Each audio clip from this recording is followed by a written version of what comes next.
Namo tassa bhagavato arahato samma sambuddhassa. So today is meditation program. Many people ask, why do we need to meditate? Of course, we have many mental wrong actions. We also have bodily and verbal wrong action. When our mind is pure and calm and bright, we may have less unwholesome minds, also less mistakes. When we can meditate well, we can calm down our minds. Our mind will become bright, then we may have right actions, right speech, naturally. So to make new habits or good habits, we must practice. Then the Buddha also recommends many different meditation subjects according to people's temperament. Then we may have different temperaments, then there will be different meditation subjects. The Buddha has special power, different from ordinary people and Buddha disciple. Even Vajjika Buddha cannot know people's temperament, tendency, inclination, and habits. But the Buddha could know people's temperaments, tendency, inclinations, and habits. Then the Buddha can give right instruction to right people. Then many of Buddha disciples can attain jhana, path and fruition knowledge easily. So for not all the people, we have a general audience, although we also have to give general instruction to all the people. Then again, although we have many meditation subjects, I think many of people practice mindfulness of breathing. When we read in the sutta, the Buddha will say, mindfulness of breathing is very simple, also very easy to practice. But now modern people, it will be difficult to practice. There are many other things we have to avoid, so we have to train ourselves before we start practicing. Then you may have known something about attainment. We also have different types of people. There are some people, they can achieve asset concentration very easily, but after asset concentration, they cannot improve themselves. They will stop there a very long time. There are also some meditators. They can practice with many difficulties, but they can attain very easily. After asset concentration, they can attain jhana very easily. What makes them that kind of difference? It depends on our backgrounds, our conditions. For example, if we are very busy with many different things, sure, we will be very slow improvements. If we are not that much busy, we are free, mind also free.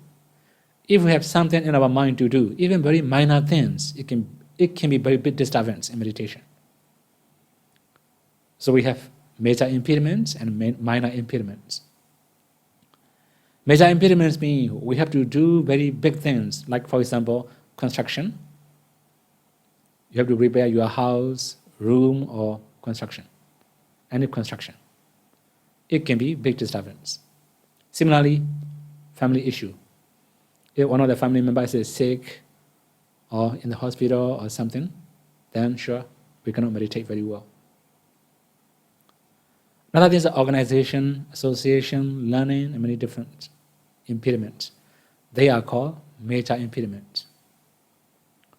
We also have minor impediments, like cutting the nail, cutting the hair, or washing the clothes. All these are called minor impediments. Sometimes before we are sitting, we cannot recognize our nails is long. When we just touch our hands, we realize my nails is my nails is a little bit long. Then it can be disturbing for a whole sitting. I have to cut my nail, right? Remembering that one. It can be big disturbance whole sitting. So that means even minor things. So that means before we are going to sit, we have to settle everything. Cutting the nail, for bhikkhu, shaving the hair also necessary. So everything. Washing the clothes or anything. Then if we have already settled everything, it will be easier to meditate. Then anyway, so the main thing is if we are very busy or if we have many impediments, sure, it will be very slow improvement. If we have already settled all the impediments, then not that much problem. We can improve easily. We may also have many other suitable conditions. For example, suitable foods, suitable weather, suitable residence, especially suitable room or something like that, suitable environment, suitable conversations, many other things. If we have unsuitable conditions, it will be slow again. Then the most important thing is lustful temperament or delusion temperament. These two are also very important. If we have lustful temperament, then we can have attachment to very minor things. Even see very beautiful tissue, oh, it's very nice. For example, right? Very minor things have attachment. Very easy to attach something. This is called lustful temperament. So when we have lustful temperament, it also makes our improvement slow. Then again, delusion temperament, deluded temperament. That means we may have many plans and projects. We may not think that we will die one day. That's why we also have to recollect death. There are many ways of recollection of death. But anyway, if we know we must die, we may have more sense of urgency, then we can improve our meditation. So to improve meditation, basically we need two factors. One is saddha, confidence of faith. Here, faith doesn't mean only belief in Buddha, Dhamma, Sangha. Faith here also means belief in trainings. Sometimes we are practicing, but not that much confident with our own ability. This is also not really very good. There are many meditators. They came to power, say, Bhante, I don't think I can attain jhana in this very life. I don't think I have enough parami to attain jhana in this very life. Then whenever they say, I'm just replying very simply, who knows that? We cannot know. Maybe the first year we cannot improve, second year possible, third year possible. Even Bodhisattva had to practice 6 years. So I also recommend, okay, try 6 years in Pautoya. Right? You would have tried 6 years here also, right? So this means if we can train ourselves a little bit longer, there will be the proof of calmness of the mind, there can be the proof of parami. How can we prove that we have parami or not? Only our practice will prove. Without practicing, we cannot prove that we have parami. Okay, anyway, we must believe our ability. We must believe we have parami. When we became human being, this is the proof of kusala. Why our mind inclined to meditation? This is also the proof of parami. There are many people, many Buddhists. They may have been to monastery, but they don't practice. So why our mind inclined to meditation? It's very dry and very boring, right? Nothing to enjoy. Why the mind inclined to that kind of things? This is the proof of our parami. Anyway, so we must believe our ability, our parami. We have that kind of parami. Although we cannot attain anything, but it will be useful. Then again, when we have sense of urgency, I have said, we have to do recollection of death. If we can do recollection of death, sure, we may have more sense of urgency. If we know that we were dying today, sure, we will not be busy. Our mind will incline to meditation more. So in brief, when we have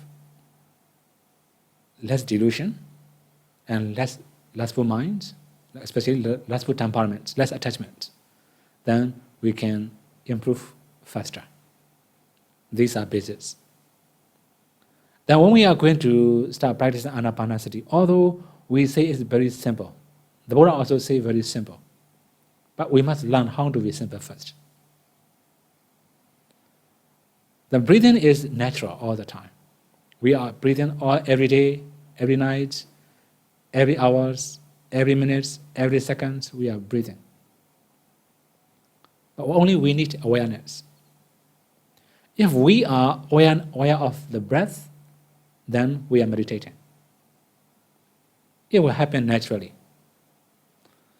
Then many people are also very interested in improvements.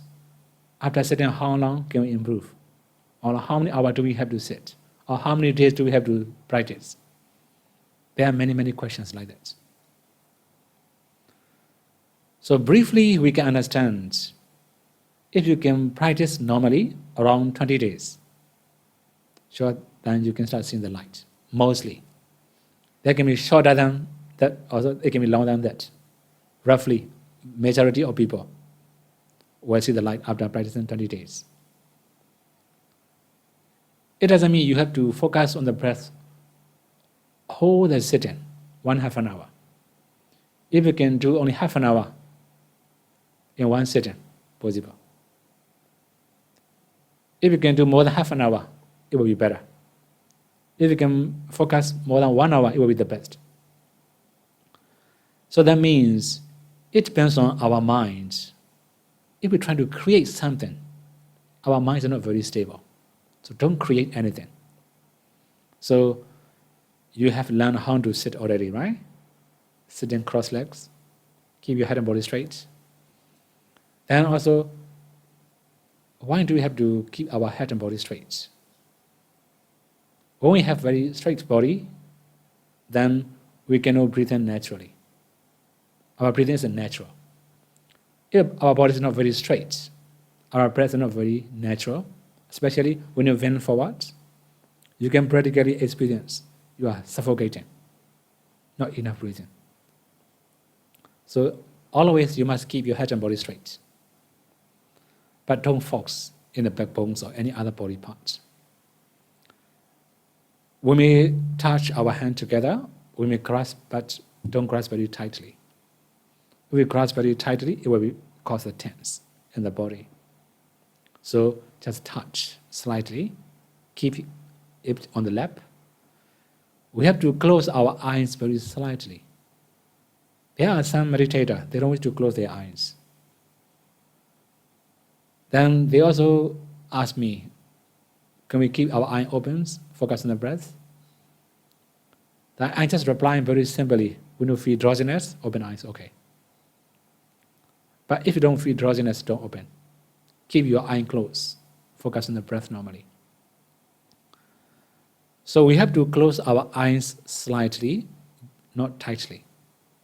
If we close very tightly, eyeball shaking and irritation will occur.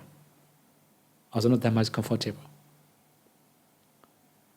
Then we have to keep our mouth closed, but don't touch our teeth. If we touch our teeth, there will be tense in the jaw. Finally, it will go to the temple or the head, all over the body.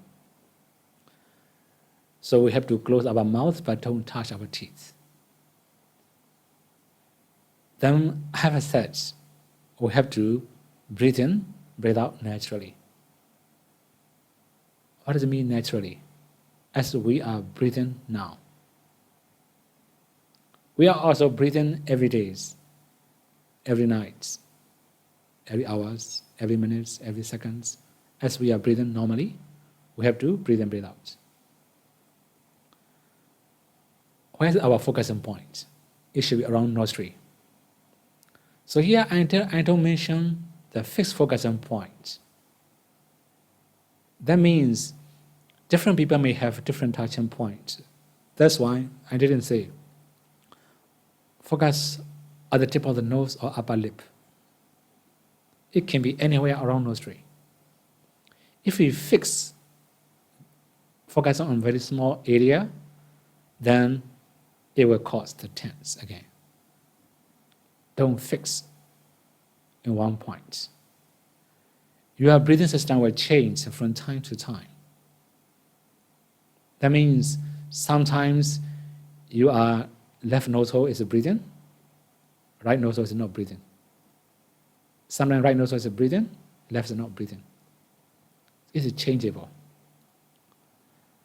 So if we emphasize on breathing, or if we try to know very much in detail, then we have to make more efforts. We have to use more mental energy, more mind power. It will cause the tense again. As long as you can know the breathing generally around your nostril, is good enough. Don't follow inside the body. Don't follow outside the body. It should be around your nostril all the time. But recently, when we discussed with physiology in previous Mahadana, one of our teacher group asked Sayadaw, what about a little bit following inside the nostril? There's how to go this one, this part, a little bit inside the nose, a little bit inside the nose. Then Sayadaw said it's okay. As long as we don't follow inside our body, it will be fine. But if we follow very deep inside the nose also, it will cause the tense again. Slightly inside the nose, it doesn't matter. Then, when we know in-breath, out-breath, or in or out naturally, is good enough. There are some meditators, they have a habit of noting in, out, or in-breath, out-breath, in-breath, out-breath, like that. If you have the habit of noting, you can also note in, out, or in-breath, out-breath, it doesn't matter. But if you can focus without noting, it is much better. Just try to know breathing normally, without noting. As long as you can know breathing good enough. Then, one more thing. From time to time, the breathing will become very subtle. Sometimes the breathing will change. Left side to right side to left side, or it can be some other focusing points.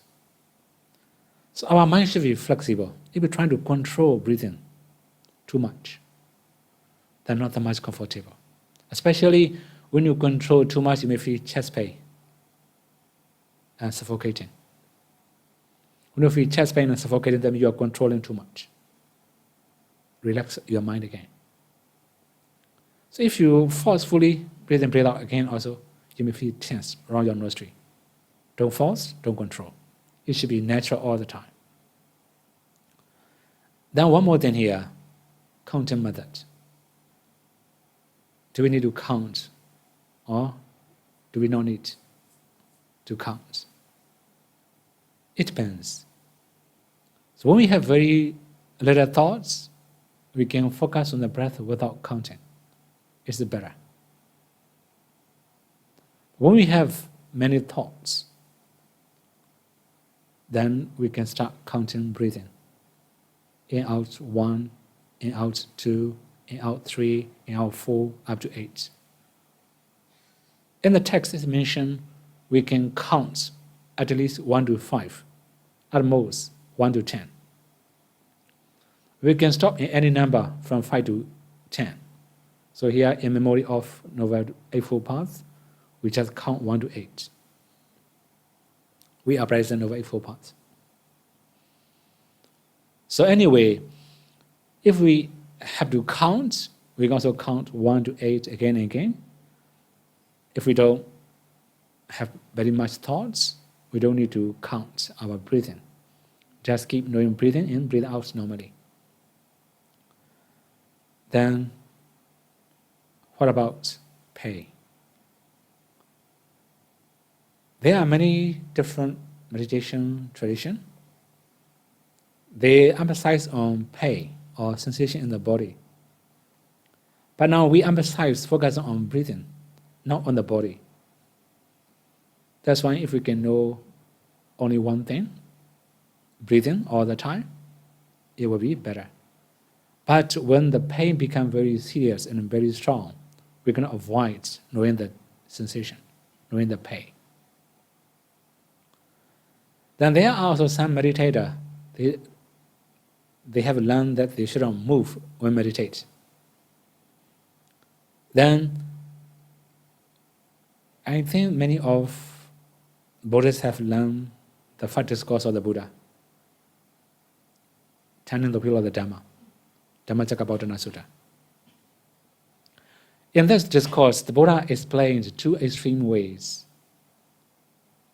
The first one is Kamesu Kama Sukhanlika Nuyoga, self-indulgence. Another one is Attakila Matanu Yoga, self-torment or self-mortification.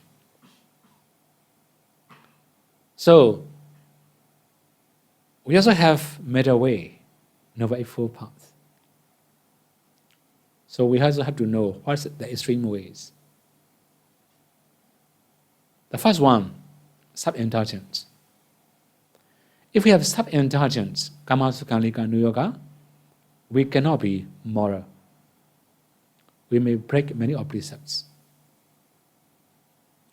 The second one, Attakilamata, self-torment or self-mortification.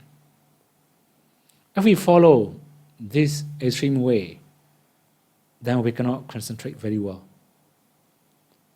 So if we say another way, self-indulgence is opposite to sila. Self-mortification or self-torment is opposite to concentration. Then when we have Noble Eightfold Paths, the middle way, we must avoid these two extreme ways. That's why when we feel pain too much, it's liable to change or to move. If we keep sitting with terrible pain, very severe pain, then we are not very much peaceful, calm. Our mind will incline to pain more and more. We may not have one pointedness. Okay, here I should introduce one Pali word, ekakata. Eka, eka, and da. Eka means one. Eka means point. Da means having or possessing. So having one pointedness. So that means when we can know one object all the time, that means we have one pointedness. That's called concentration. So when we follow many other sensations in the body, we have many other points, not one point. That's why it's not really good concentration. Then, have you ever learned shooting a gun? You may know how to shoot a gun, right? So big target and small targets, which one is more difficult to shoot? Sure. A big target we can hit easily, but small targets will be very difficult to hit. Similarly, we have small focusing points, one focusing point. It is more difficult. If we would try to know many different focusing points, it's very easy. So we have to know one focusing point all the time. That's why don't follow any pain, any sensation, or anything in the body. Keep focus on the breath all the time. When we feel pain too much and unbearable, it's allowable to move our legs front to back or back to front. It's also allowable to change totally. So the main thing is to keep knowing breathing all the time. What about other daily activities? Then many people also say that in Satipatthana Sutta, it's just mentioned very simply, going as a going, standing as a standing, walking as a walking. It doesn't mention many things about it. It's very simple practice. Then we also have to learn where the Buddha delivered the discourse. Is it in Singapore? In Myanmar? Is in India, which part? Near New Delhi, maybe. Huh? Kamasa Dhamma. So that means when we try to approach one's discourse, one's sutta, we have to consider who is the listeners. You may have read many suttas. At the end of the suttas, many people attain arhatship, Sodapatti, Sakaragami, right? How many suttas have you read? I don't know how many suttas I have read also. We cannot attain anything. Sure, this is not for us. For that kind of people. So for us, we have to follow very long system. Long system means we must start with purification of morality, purification of the mind, also overcoming doubt, and many different steps. If we practice systematically, we can improve.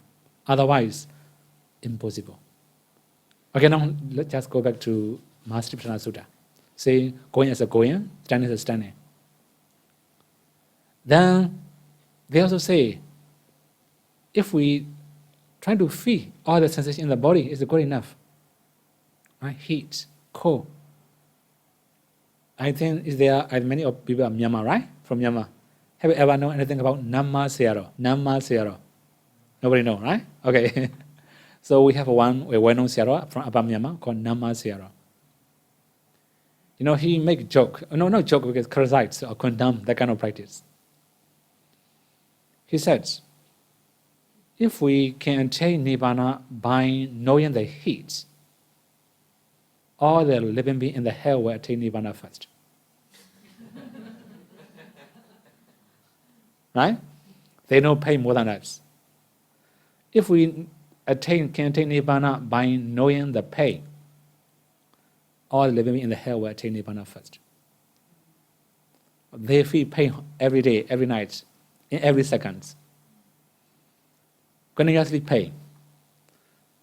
So this is not the way we have to understand. Okay? So let me pay, okay, it will be paid. But there are many other hidden meanings. We have Vedanam Vaikam Bedawa in Pali. Vedanam Vaikam Bedawa means removing pain or overcoming pain. What does it mean, overcoming pain? That means not paying attention to the pain. This is called overcoming pain or ignoring pain. In Pali, we call Vedana Vaikam Bedawa.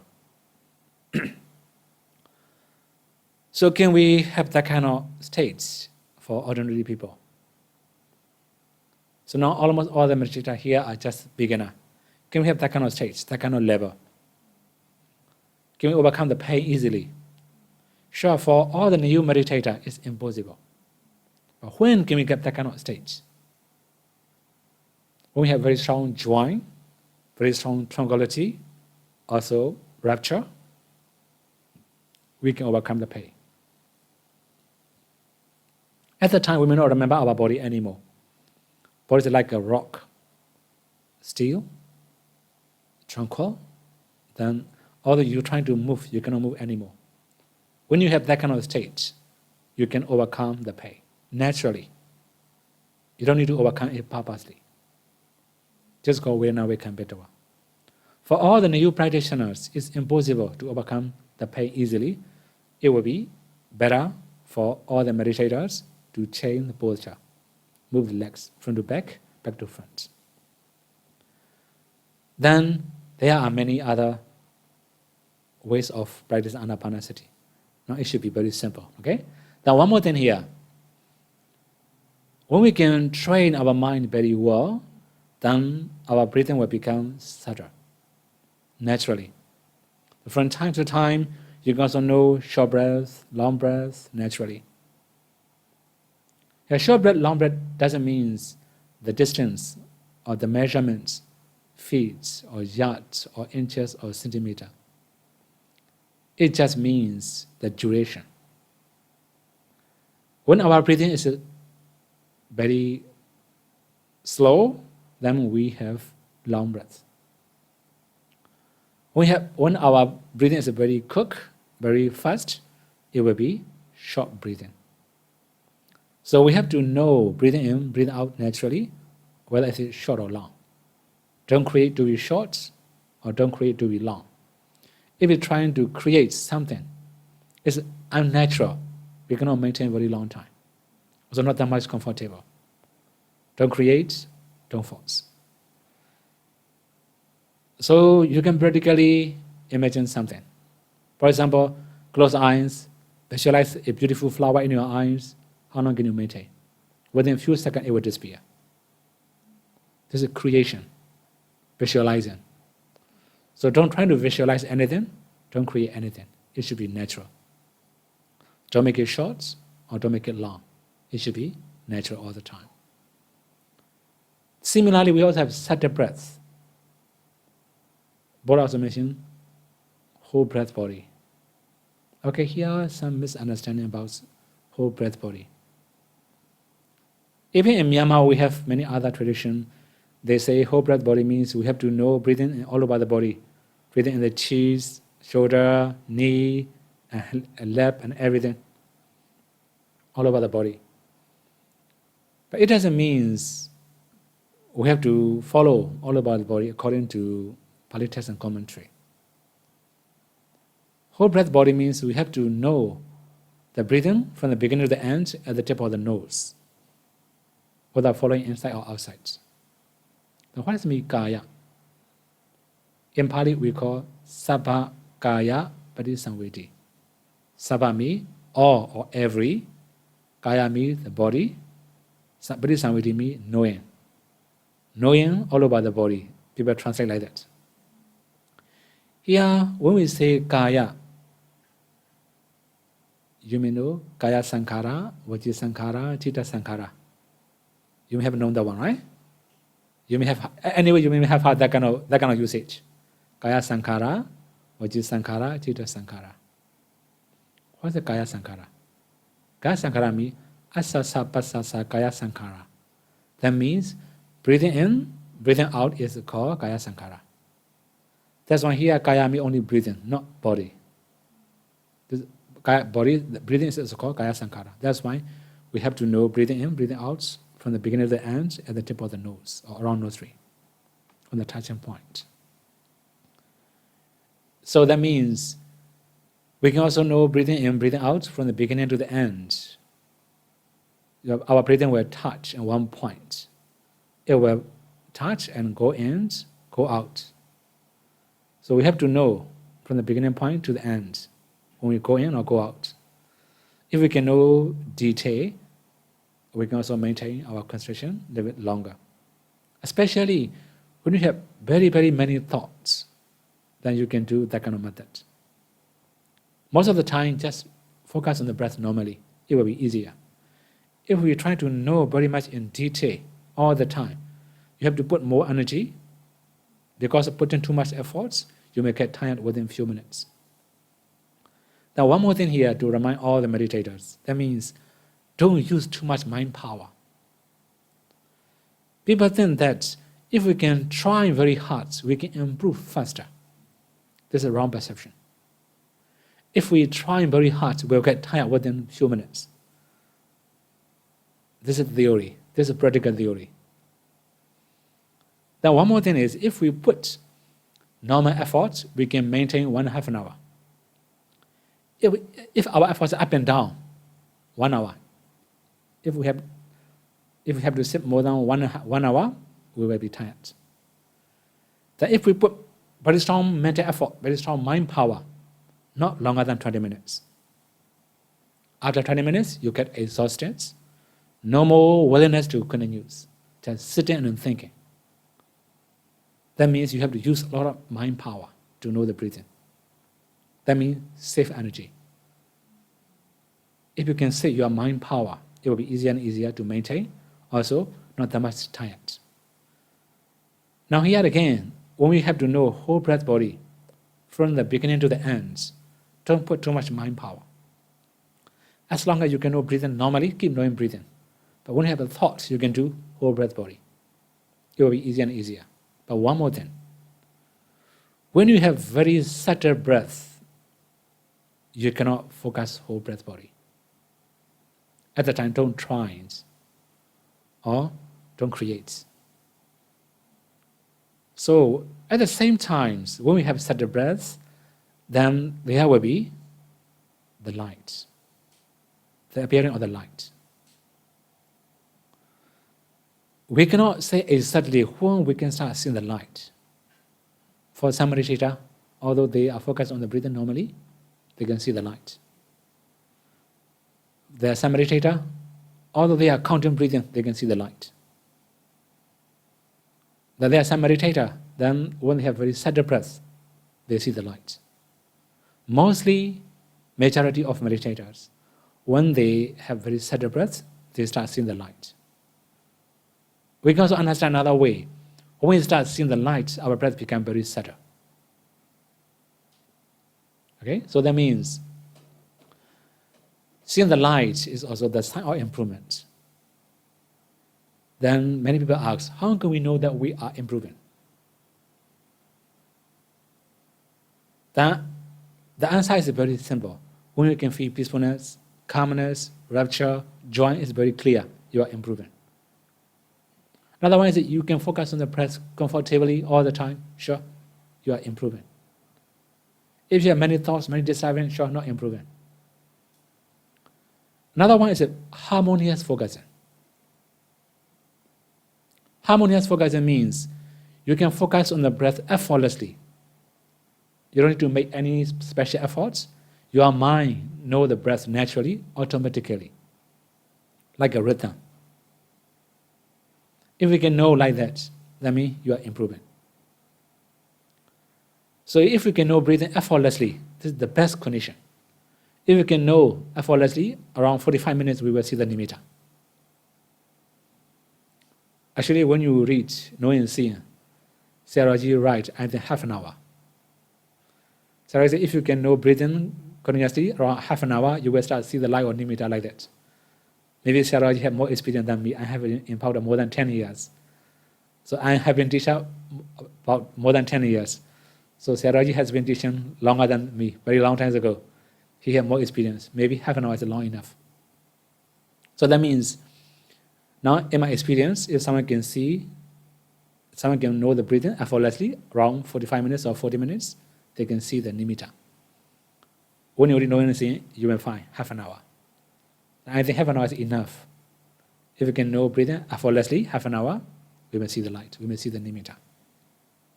Anyway, so the main thing is, seeing the light is also the sign of improvement.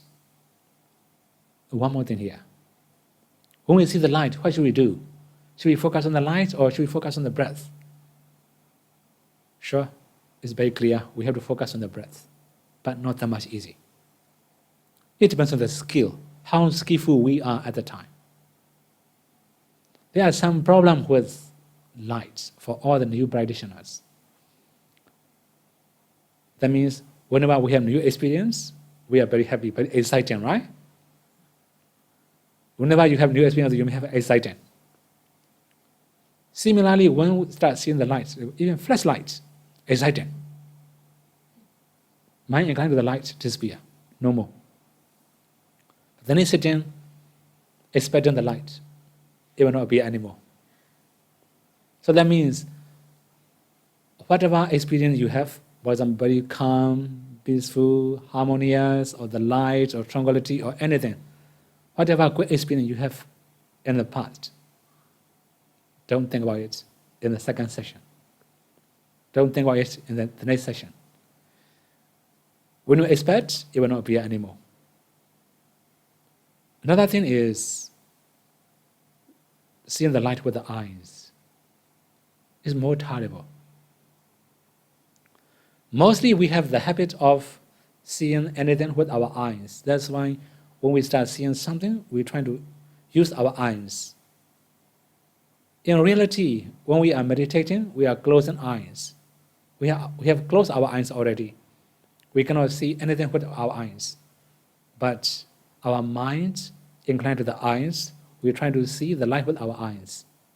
It becomes disturbing again. So when we start seeing the light, we must use our mind to know the breath.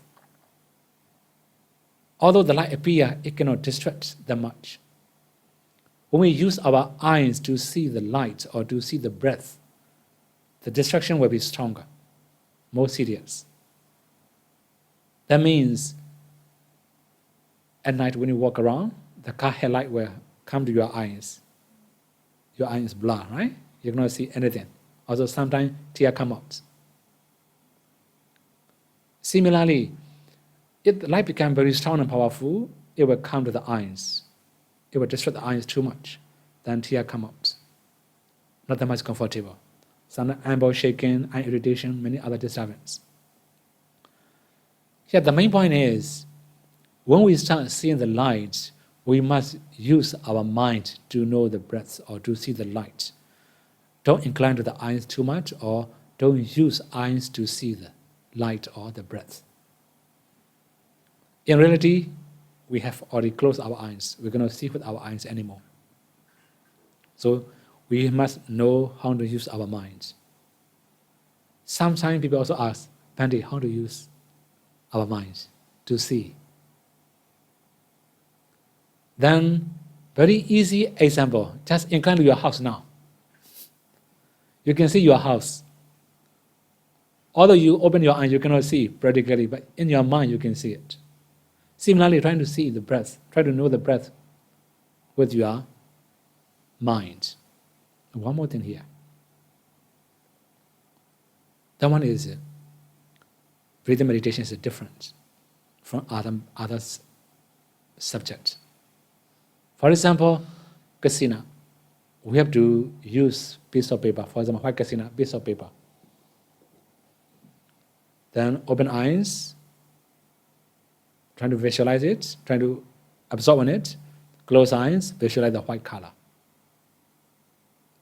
Using the eyes. But breathing meditation, using the sensation, touching point. If we summarize all the meditation subjects, there are only 3 types. One is dita, through seeing. For example, kasina, we have to see with our open eyes. Then we can visualize it. Through seeing, we can start practicing. Another one is learning, in Pali, sutta. For example, 32 body parts. If you have learned anatomy, you can do it. Through learning. Another one is touching. Now, breathing meditation, through touching. We can start practicing Ānāpānasati, not through seeing. But anyway, sometimes when the breath becomes very subtle, we can also still using the touching sensation. From time to time, there can be the light. If we're trying to use our eyes, then there can be disturbance. There can be something like a wave around your nostril. Especially when you have very subtle breath, it will appear naturally. Like a wave or like itchy or like crawling insect around your nostril. So sometimes, okay, for more practical, without touching the skin, you better touch body hair. Move your hand, your finger. How do you feel in your hand? You can know. That kind of sensation around your nostril. Sometimes. When your breath becomes very subtle, you may have that kind of sensation. You can know that as a breath. Then your breath will reappear, focus on the breath. Sometimes when you see the light also, you may have that kind of sensation around your nostril. Focus on it, you can keep knowing breathing all the time. Especially when your breath disappears, you can know it. It becomes very obvious. So from time to time, your breathing will disappear. Whenever your breathing disappears, you have to remember that kind of sensation, touching sensation. A kind of wave, or like an itchy, or like crawling insect around your nostril. Sound like a pumping, maybe, pausing. So that kind of sensation will be in your nostril. Trying to know it, then you can keep focused on the breathing all the time. So now, seeing the light. Then, seeing the light and seeing the nimitta, what is the difference? Then sometimes people also have doubt about their light. Is it external light or produced by concentration? How can we know it? So that means if external light, for example now here, lightning, it will be the same all the time. But if we have the light produced by our minds, when our perception changes, the light will change. the color will change, the location will change. That's why when we start seeing the light, I also recommend all the meditators don't follow the light, the shape, the color, and the location. When our mind inclined to the shape will change. When our mind inclined to the color will change. Not only that, there are many other changing, different form, different shape, different color, different location. Sometimes we are like playing with the light. Also very interesting. So it's a new thing, so it's very interesting. Now, the more we incline to the light, the more changing, it becomes very complicated.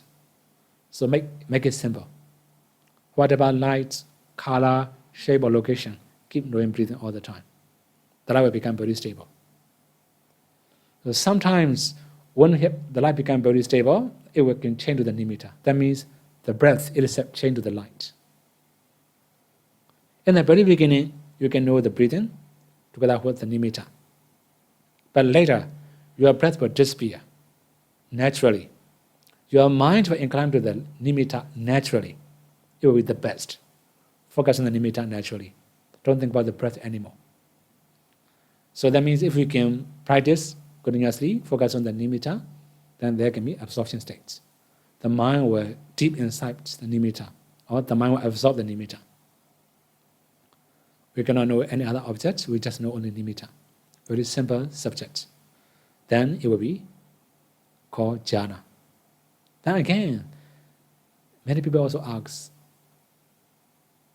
how can we know that we have a concentration or jhana?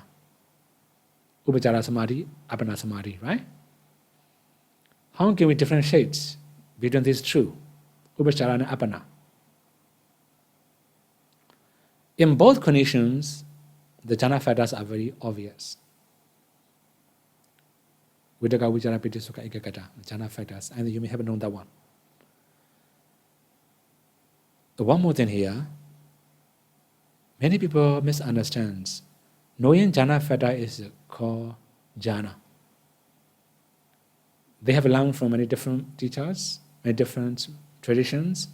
When they came to Paugdoya, they bring their previous methods. They're trying to understand what they have learned before. Then ask many questions. Now I have experience with Vitaka, Vichara, Piti, Sukha. I think I have in first jhana. But they haven't seen the nimitta yet.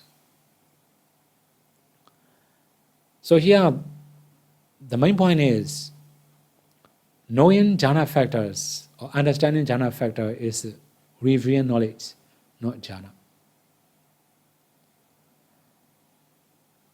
Now, I have to make one example. How many people have learned Vidama here? Okay, Kabiya. Huh?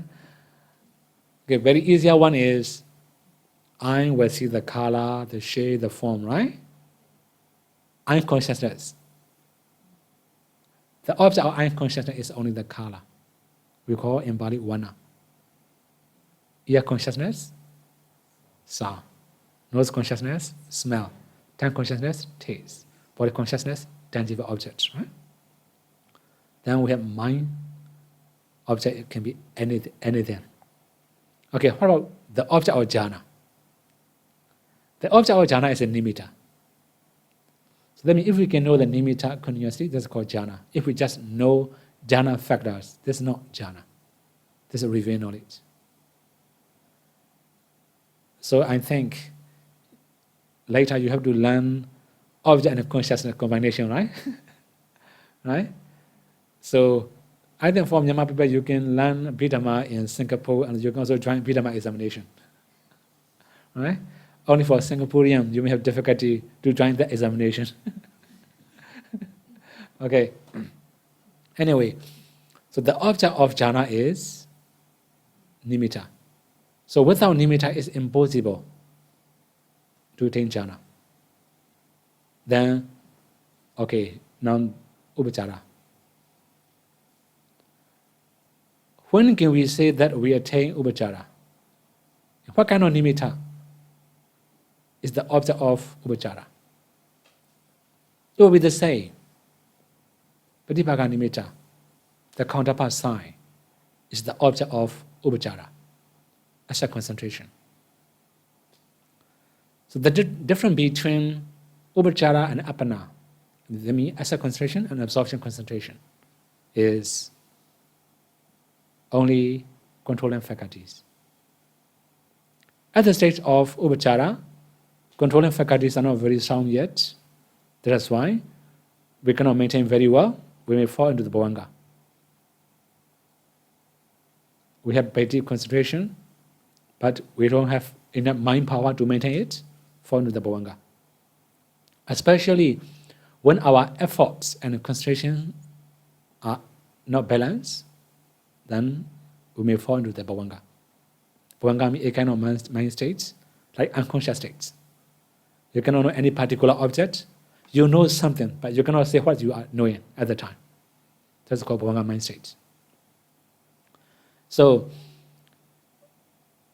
that means when we have very strong concentration, but we don't have enough mind power to maintain it, we may fall into the bhavanga. When we fall into the bhavanga, that means we are not very strong and powerful controlling faculties. Then we can know that's asset concentration. Then if we can overcome that states, there can be absorption states, jhana. Okay? So now, half an hour, right? Now, we will start here, right? Then, up to 10:30, half an hour meditation, right? Okay, half an hour meditation, after that, question and answer, okay? So my question is regarding body posture. So after maybe 10-15 minutes, your body tend to like droop, you know. You can feel it, but do we deliberately bring back the posture again? Do we have to do it? Okay, that means you bend down a little bit. Or slop, okay. And slop is actually when we feel a bit drowsiness, you better open your eyes. It will be much better. If you, although you keep straight, you may feel drowsiness again. But half open eyes, you can also focus on the breath. It will be better. Yeah, you can also deliberately straight, also slightly open your eyes. Keep knowing breathing. When you can recover, you can close your eyes totally. Okay?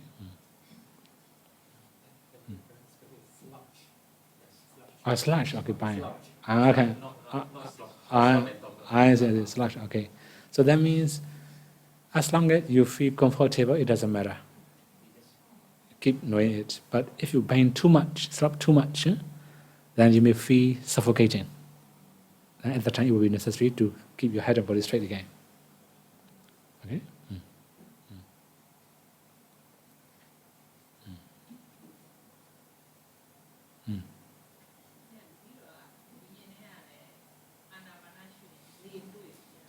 Okay.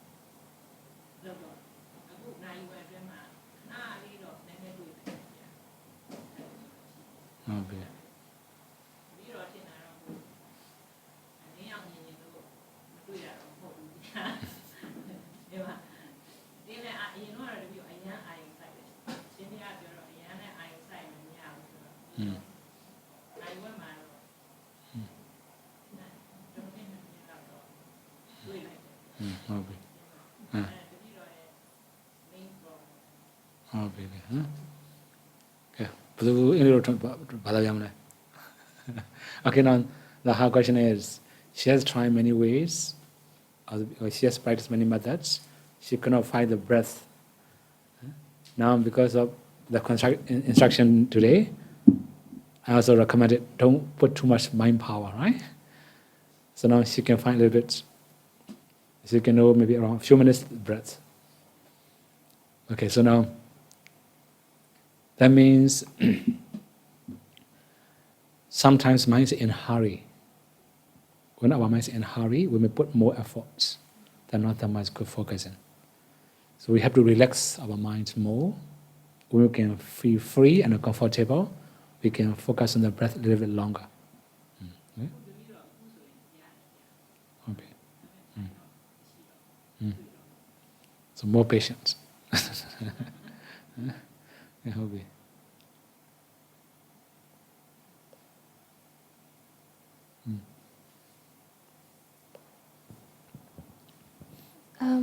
Hi. So when I'm meditating, my spine, it cracks. Like every minute or so, it'll be like crack, crack. It's a little bit like disturbing, but I don't know, why does it do that? Crash means Like it'll like make a sound, like make a sound. It doesn't matter actually. yeah. One more thing, don't force too much in your backbones. Be careful. Sometimes if you put too much power, very strict, very strong power in the backbone, not really very good also, not that much comfortable. So feel free, just slightly keep straight, but don't force. You will be fine. I have one more question.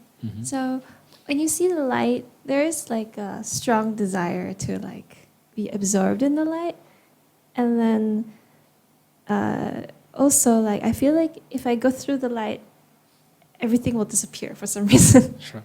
Is that it? Yeah, it's normal. It's normal. Normal, right? Don't expect too much. If you expect too much, it will not be anymore. Right?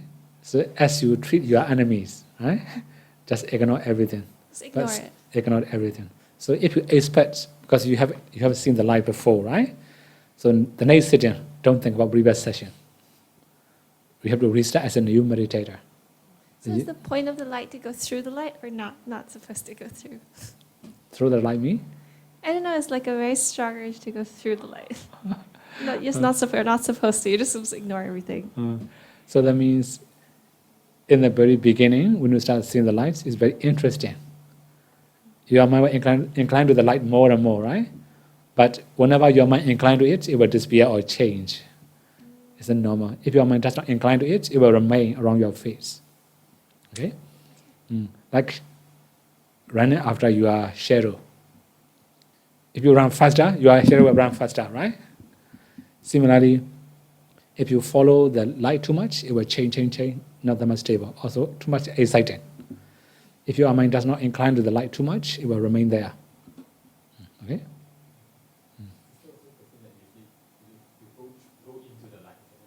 Go into the lights? I feel like as my concentration gets more and more fine, Mm-hmm, I feel like it's going to reach a point where it's just going to go through.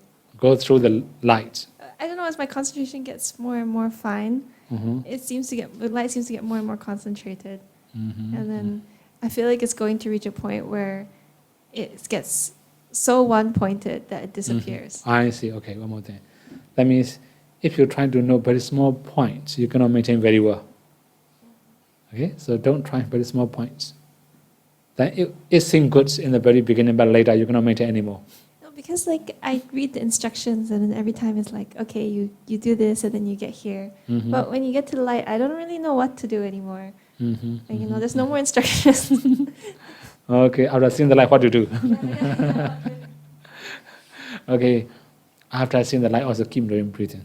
Okay? So later, when you can keep knowing breathing, the light will become brighter, stronger. In the very beginning, it can be a little bit dim lights, for example. Later, it can be bright as the sun or the moon or the star. Then it will be better and better. Okay? Then when you have very bright light, your breath will become very subtle, more patient, more harmonious. Otherwise, you will lose everything. Okay?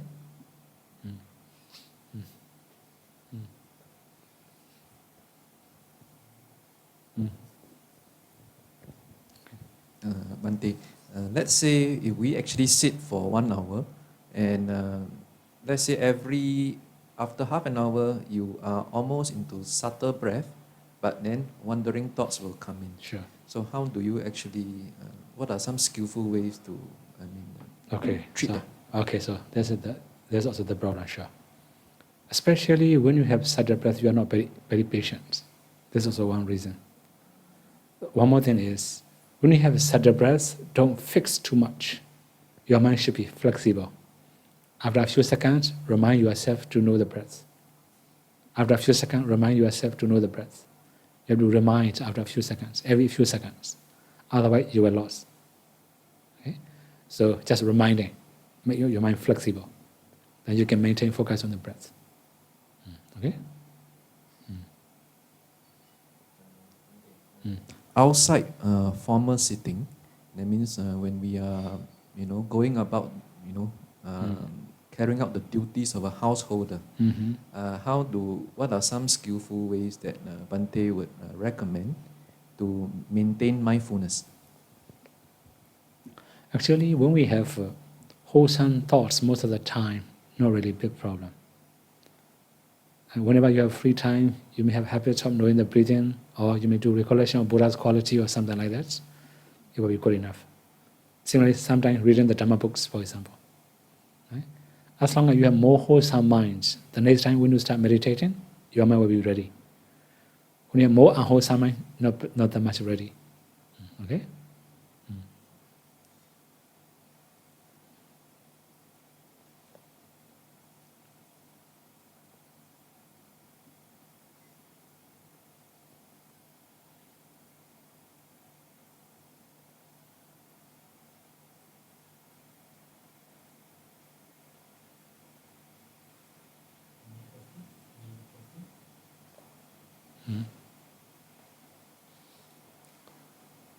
No more? I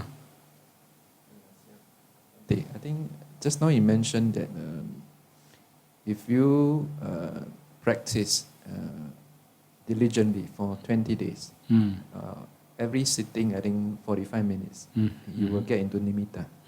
But for 20 days, every day, is there such thing as how many hours, or how long must you practice? Actually, we have 5 sessions. 5 sitting. 5 sitting. 5 sitting, right?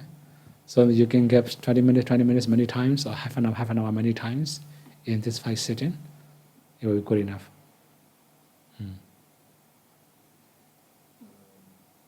My impression is that maybe this meditator should have very good parami in order to get nimitta in 20 days, even with the kind of sitting. Okay, we don't talk about parami too much. It depends on skill, not parami. Okay? In the sense of samatha, we don't talk about parami. It depends on skill. If we are skillful, we can improve. If we are not very skillful, we cannot improve that much. That means before we see the nimitta or seeing the nimitta, then we must be skillful in nimitta. After attaining jhana, we must be skillful in jhana again. So we have 2 types of skill: skill in nimitta and skill in jhana. Skill in nimitta means we must remember the signs of improvement, the process of improvement also. That means, for example, after how long sitting, you have a quietness of the mind, tranquility, rapture, joy, seeing the light. If you remember all the process, the next time you can balance your mind easily. So it will make you skillful. When you become skillful, you can see the nimitta within few seconds. You can see the nimitta within few seconds, like this. So it depends on skill, not parami. Okay?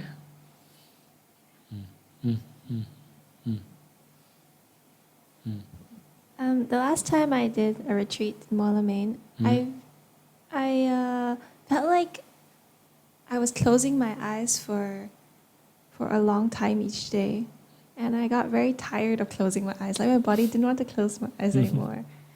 And now I'm like a little bit scared of doing a retreat again because I don't know, I feel like your body is not supposed to close their eyes for so long each day. Like, do you have any advice? So sometimes if you close your eyes too much, you feel eye irritation. Irritation, right? Also, No, eyeball I just shaking. don't want to close my eyes anymore. Because like I sleep for 7 hours and then I close my eyes for another 7 hours. That's 24 hours. I'm 14 hours. I'm closing my eyes. I feel like it's a lot to close my eyes per day. Okay, so this is only personal, maybe individual, right? Anyway, so then if we open our eye also, is possible. It cannot be Ānāpānasati, another method. For example, 32 body parts or kasina, open eyes, close eyes, we can switch our awareness. So whenever we are going to practice Ānāpānasati, we must close eyes because we don't need to visualize anything. Okay? Maybe you better check another subject, maybe Puranosati or maybe Kasina or something like that.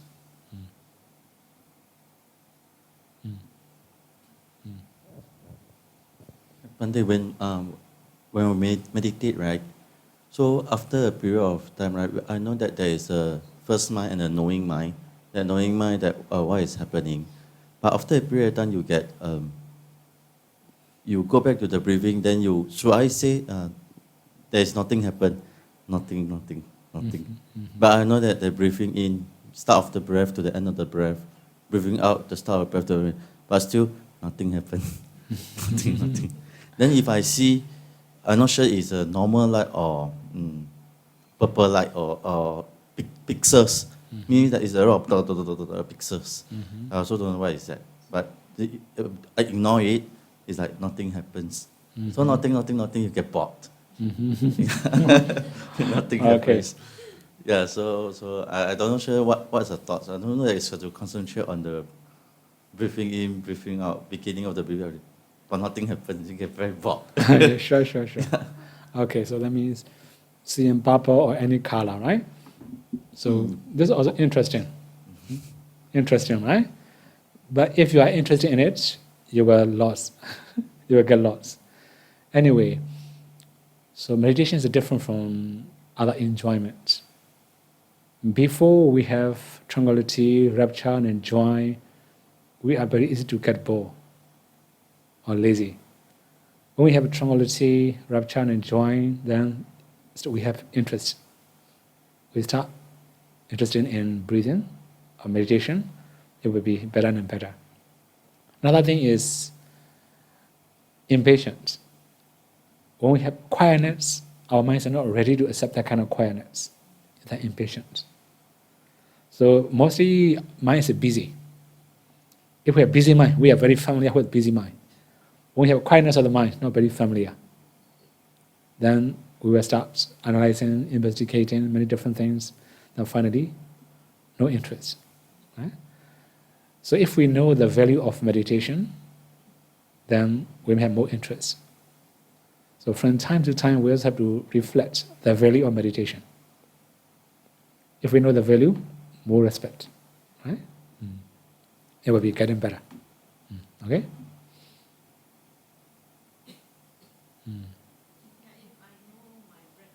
But I'm opening and listening, not like I meditate, I cannot find any breath. So this one I also like want to concentrate on breath because I can feel the breath.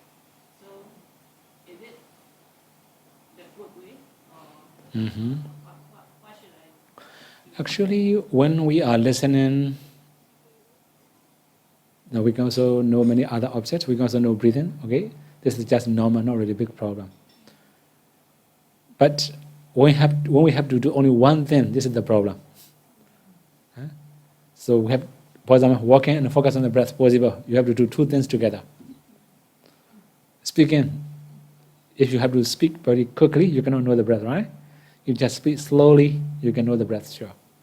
But if you have to do two things, your breathing will become very obvious. When you have to know only one thing, this is the problem. Okay? So make habit of knowing one thing without knowing many other things. Then it becomes improvements. We can say it's improvements. So then try.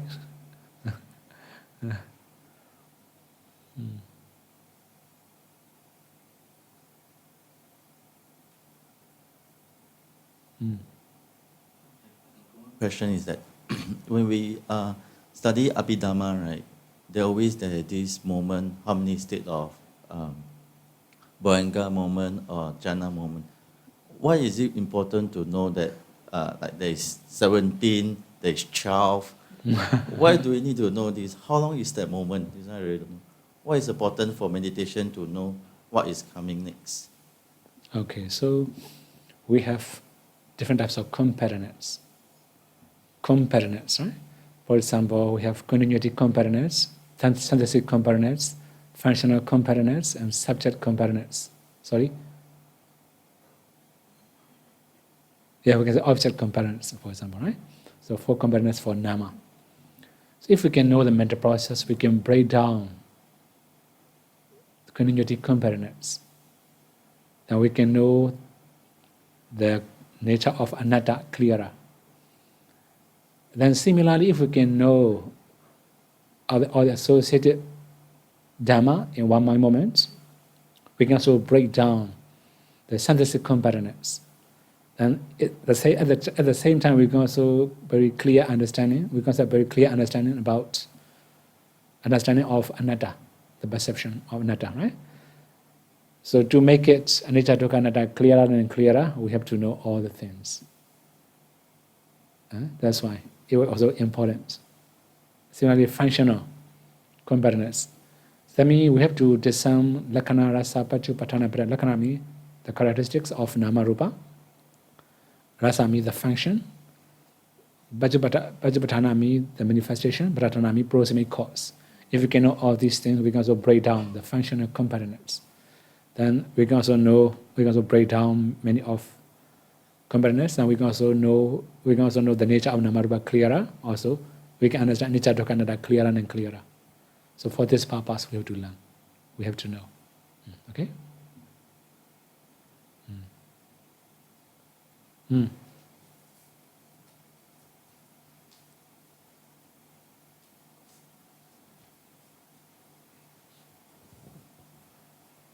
Hello, Bante. Yeah, I would like to ask about the subtle breath. Because the subtle breath is always so fine and it will take quite long until one breath, right? So like just now other meditator also asked. So how to keep your mind to really not be patient, and also because sometimes in the subtle breath, sometimes the light will maybe you will appear or some but we were asked to not focus, and sometimes the breath is so subtle and you have like lost focus of what you should focus. So how to overcome this feeling? Because sometimes like you try to avoid or something, so or you will be like scared of that sometimes because you don't know which one you should focus. So sometimes you will lost focus because like the breath is not there. Yeah. So especially when we have subtle breaths, that means we must be more patient. If we are impatient, we're going to focus very well. The first one is very patient. Second one is analyzing. If you analyze too much, it will disappear. It will disappear naturally. So sometimes you may make more efforts to know it clearer and clearer. You try to make it clearer and clearer. Then also it will disappear. Okay. So that means there are many other conditions. You have to be skillful in this case. The main thing is don't fix too much. Sometimes you try to know only one point very long time, especially when you have subtle breath. If you fix too much, your breathing will change, then you are lost. You cannot know the breathing anymore. That's why your mind should be flexible most of the time. Don't analyze, don't investigate, keep it natural. Just whatever changing, keep knowing normally. I also have said, after a few seconds, remind one time to know the breath. After a few seconds, remind one time like that. If you're trying to fix, you have to put more energy. So can we say that we don't focus on the light or whatever surrounding? We are just patiently and wait for breath. And can we think that we are still breathing, just not breathing yet? Okay, one more thing. Sometimes when your breath becomes very subtle, you can feel something like a wave around your nostril. Especially when you have subtle breath, although you are walking, you can feel the one. There's some Marishita, when they close their eyes, they can start feeling that kind of sensation, like a wave, like crawling inside something like that. When your breath becomes very subtle, or if you cannot know the breath anymore, focus there as a breath. Your breath will reappear. Then you can refocus on the breath. Okay?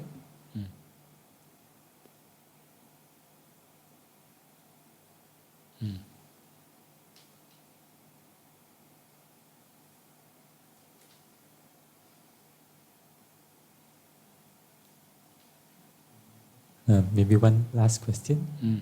Any more questions?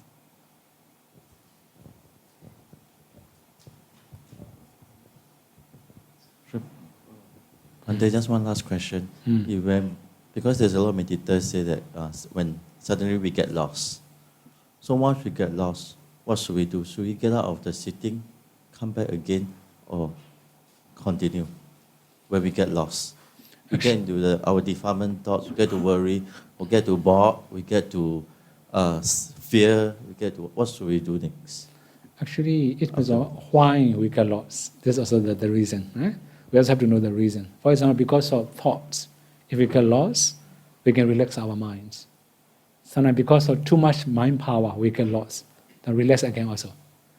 So there are many reasons why you have that kind of condition. Sometimes you have very sudden breath, you put more efforts, then you will lose everything. Sometimes you have very sudden breath, you are impatient, then you will lose also. So when we lost, should we continue meditating or should we get out of this sitting and do it another time? What is your advice? Okay, so this means if you get lost, if you know the reason, then we can find the solution. Right? That means although you are focusing continuously, you get lost. So that means you have too much efforts. Relax a little bit more. When you can relax well, you can feel the breath again. You can know the breath again. Okay. So it's continue the sitting. Sure, continue the sitting. It will be better. Okay. Then share a mirror. What do? Only Ānāpānasati punya, right? Okay, now. I think everybody know how to chant that one, right? Okay, we'll chant together. Ānāpānasati punya. Idame punyam asawakaya waham hodu. Idame punyam nibbānasa pacayo hodu. Mama punya bhagam savasatanam bhajemi. De sabe me samam punya bhagam labantu. Sadhu, sadhu, sadhu.